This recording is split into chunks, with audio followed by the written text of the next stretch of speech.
Buenas tardes, mi nombre es Inmaculada Concesión López Torralbo y a continuación vamos a ver el tema 2, que se titula La motivación de la asignatura, principales problemas de conducta, causas y factores de riesgo. En primer lugar tenemos la motivación coloquial. Cuando hablamos de motivación, pues nos solemos referir a tener ganas, a tener ese impulso, esa fuerza de voluntad y esa energía. Es decir, hablamos de un estado interno, de algo que hay dentro de algunos alumnos que le impulsa pues a hacer unos determinados comportamientos, ya sean deseables o no deseables.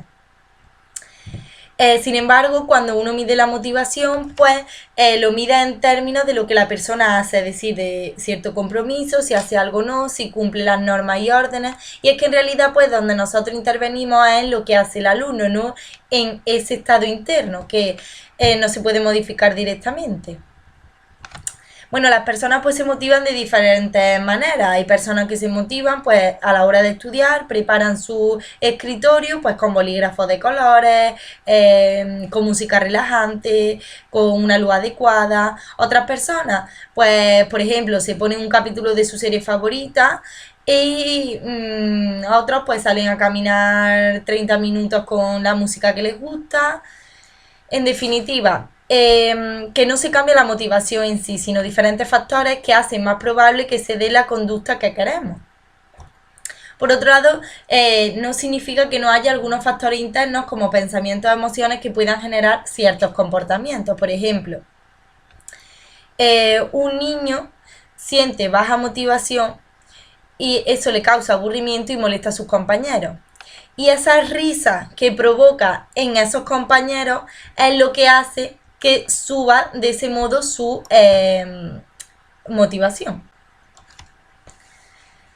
Es decir, ¿cómo se relaciona la motivación con los problemas de conducta? Pues es más o menos lo que he explicado. Existe baja motivación por el aprendizaje porque el aburrimiento es un estado adversivo, es decir, desagradable.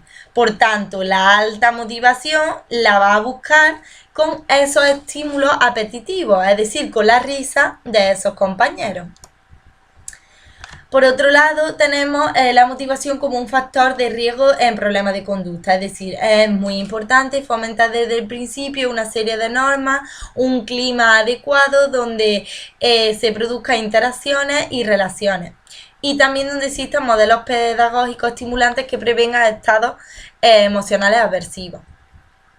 Por otro lado, desde el punto de vista científico, pues la motivación debe ser considerada una operación de establecimiento, es decir, un factor que aumente la probabilidad de que se dé un determinado comportamiento. De este modo, pues favorece que podamos hacer cosas para motivar a los alumnos, es decir, modificar ciertas cosas del entorno que aumente la probabilidad de que se dé una conducta. En el contexto educativo, pues podemos hablar de autocontrol, es decir, de esa capacidad de anticipar las consecuencias más demoradas a consecuencias más inmediatas. Esto va a depender pues, de la historia del aprendizaje y de la maduración, es decir, la importancia que tiene el lenguaje. Por otro lado, tenemos de qué depende que un comportamiento ocurra. Pues va a depender que ciertos comportamientos tengan un valor agradable, positivo, es decir, si ser amable, educado con sus compañeros es agradable o si las tareas que hacen son estimulantes motivadoras. Por otro lado, tenemos el esfuerzo que supone el comportamiento, es decir, cuanto más costoso, menos probable que se haga. Por otro lado, encontramos la inmediatez de las circunstancias, que nos lleva, si no hay consecuencia inmediata, a hacer las tareas o si hay consecuencia inmediata a conductas inadecuadas.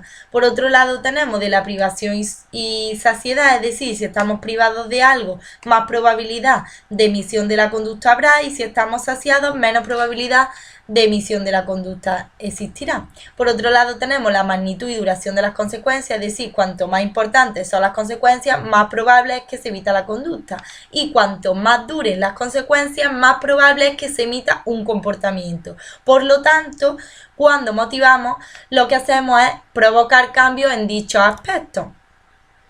Entonces es importante pues manejar la motivación en el aula. Para ello pues hay que fomentar ciertos comportamientos para que tengan un valor agradable, es decir, a enseñar el concepto de meta o objetivo como consecuencia, es decir, una expectativa, hablar de las consecuencias en ciertos comportamientos, por ejemplo, tendrán más amigos, querrán pasar más tiempo contigo o por el contrario no querrán pasar más tiempo contigo, enseñar la relación entre el comportamiento y la consecuencia, utilizar el modelado tanto por parte del profesorado como los alumnos para interacciones adecuadas, además de manejar las contingencias, es decir, reforzar y reprobar comportamientos.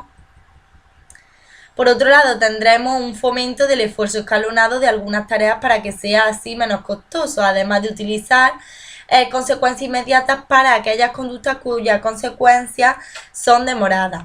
También manejar la privación y saciedad, es decir, tener un cuidado con el acceso a ciertos reforzadores y utilizar reforzadores variados.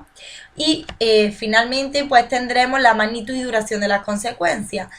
Para ello se utilizará reforzadores más grandes y duraderos para así poder, por ejemplo, utilizar la economía de ficha.